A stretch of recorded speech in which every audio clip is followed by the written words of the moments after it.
German soldier's neck. He died that way, and so did the soldiers. But we didn't go through the town itself. We just sort of went past it, you know. The Regina Rifles, they were in the town, and we were sort of on the outskirts. I landed here on D-Day with a lot of comrades who never made it. We didn't have much room, but what people don't understand, how few people were there. In the initial landing, there'd be 270 Queen's Own, 270 North Shore, 270 Regina Rifles, 270 Winnipeg Rifles. How many is that? A little over 1,000 men. If there had been major opposition, they would have overrun us because we were spread thin. I was on one of the first 3 craft to land D-Day on Major Dalton's, Charlie Dalton's craft, and he was our commanding officer D-Day. A Company landed pretty well in front of the famous half-timbered building that some people call a hotel, but was actually a residence. B Company, my platoon, landed pretty well dead smack in front of a manned pillbox. Now what happened to the others, I have no idea, because I was only concerned in myself and my men and so forth. Each individual's got a very local war, 50, 60 feet by either side of them, and it's different. Maybe in front, maybe behind, but not on either side. And then we started hit the shore, and then we down the doors, and then we started jumping off. Our landing craft that got in fairly close, we were up to our waist in water. I've always said it was below my crotch. I was hit in the water and knocked off my feet, but most of the guys never got ashore. So I'd take a big run and jumped in the water. And it was fairly deep, not over my head or anything, but I ducked right down, being in the water with just your head showing. And from 200 or 300 yards from the shore, you couldn't even see the person because of the waves coming up and that. The tide was out, so but the tide, they let the ramp down. We're in pretty deep water. We had a long distance to come in, so we were exposed to enemy fire for quite a while. I'm short, and I was carrying the run gun, and I had to run, and I must have did pretty good because no bullet got me. And looking at all the boys that were being killed because the Germans were up along this wall and they were just killing everybody coming in. You weren't allowed to stop and help anybody. There was still shells exploding all over the place, mortar bombs. I can tell you what bullets going through your clothes feels like.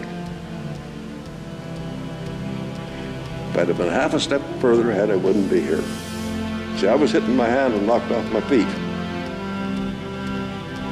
And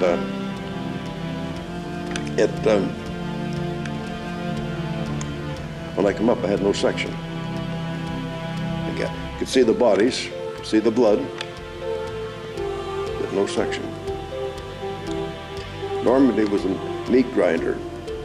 When that ramp hit the sandy beach, there was Major Charlie Dalton standing there with blood streaming down his face.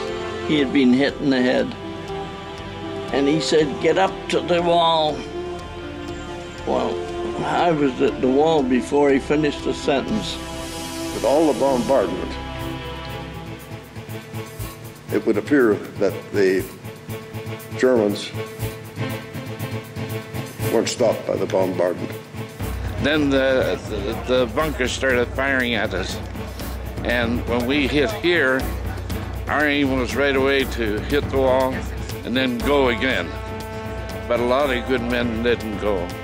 And the beaches out there were red with blood, dying comrades. Took about 10 steps and I was wounded myself through a bad wound through the right shoulder. And after I was hit, the sergeant major, the one I told you about, I got permission from, he came over and took my gear off and dropped it in the ocean.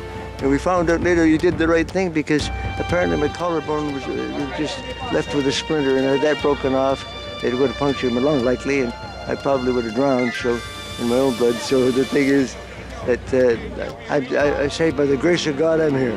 We had a lot of equipment that didn't get ashore. No Bren guns in our section. our boat got ashore. Anybody that was carrying anything but a rifle didn't make it. I'll tell you, any man says he wasn't scared, I'll show you a liar. What can you do against a wall, pillbox, MG-42? They're belt fed, they just keep on going. And those rifles were terrible. Single shots, bang, bang. Instead of like the Americans, you cock it once and bang, bang, bang, bang, bang. And these are the few things that I sort of hold against our country for not being smart enough to realize that, because every time the guy would fire, he'd have to cock it again, you see. Well, it doesn't give you much of a chance. Of the 10 men in the section, 7 of them were killed, 2 were wounded, and the only man that survived had never done a landing, practice landing before. My friend got to here, and next thing he says, I'm hit. And I never saw him again till last year. One of our other fellows in B Company there, his name was Stumpy Gordon. Was carrying a flamethrower, portable. The story is that when they hit the shore, they were pinned down by a machine gun, and he was going to be the big hero, so he gets up and he runs and zigzags right up to the bunker and puts the nozzle inside and pulls the trigger, and all there was a stream of liquid come out. He landed in deep water. Flamethrower didn't work. So he had to just lay down, and his buddy, Rudy LaBeouf, threw a grenade in through the hole and silenced the gun. We had men that did outstanding things. Actually charged bunkers. You know what I mean? Men with lots of, shall I say, guts.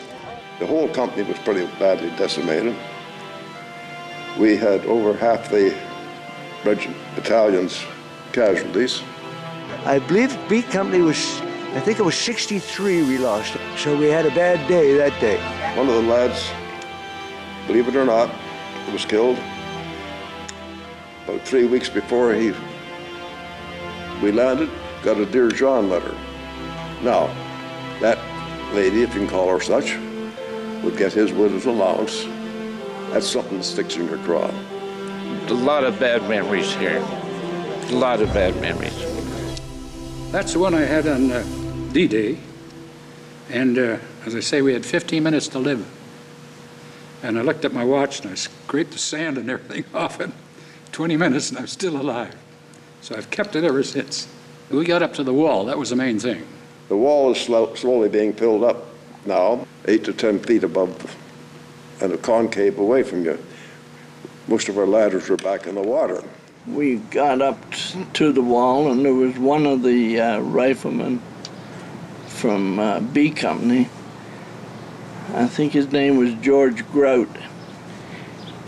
He had one of his phosphorus grenades hit by a bullet, and he was the phosphorus was burning him. So just as we passed him, 2 men were dragging him down to the water to submerge him, to put the fire out and that. There was reinforcing rod sticking up, and one was bent over. But I took my toggle rope off, jumped up about that high on this wall, and hooked it onto one of these. And I thought, well, I'll hook it on there and I'll get over the top of the wall. And when I did, I just heard whoosh, the bullets flying over my head, and I fell right back down, and I left my toggle rope up there. I didn't need it anymore. Somebody hollered, there's a hole. I kept creeping up there, and all the time the enemy were trying to get at me because I was still alive. We got through the wall. It was a hole, possibly 4 feet wide, 5 feet high. So I got through the hole on the other side, and when I did and stood up, the ground was as tall as I was. And I took a sod and put it over my head. Once we got past the wall, it was sporadic sniping. The half-timbered house has got a sign on it, the Queen's Own liberated it, the first building in Normandy to be liberated. If there was fighting in the Brunei, I don't think so. There was no major damage If it hadn't been for the hole in the wall, we'd have had trouble. That's when I saw my first flail. Now, a flail is a tank with a big drum on the front with chains. And these chains, and these drums go, this drum goes around the chains, and it beats the ground for mines. So we got in behind these, and as it moved in, beating the ground, because we knew there, and it would pick up a mine and explode in the air. Part of the chain would go with it. And we followed it all the way through. At the same time, there were two white tapes being put out. And as long as we stayed in those tapes, we were fine. I remember seeing the guys after we crossed the wall, some of them, from other platoons. In fact, a friend of mine came over to me, whacked me on the shoulder, said, "You made it, Rolf." He says, "You've been hit," because he hit me on my right shoulder. I'd taken a piece of shrapnel and didn't realize it. Frank came up to me and said, "Rolf, go down and see if you can pick up a couple of Brens and some Bren mags." And so I did. I went back. They pretty sad looking beach to see people you knew, knowing that they weren't ever going to fight again. They were men, although some of them were only kids yet. Many of them have said it was one of our worst days. We had a first-class seat, just could watch everything going on. And unfortunately, I saw a friend get killed. He was with 421 Squadron. Johnny Drope is his name. And he got plastered with flak from the ground. I just happened to be looking in his direction. I didn't know who was who. There's so damn many airplanes there.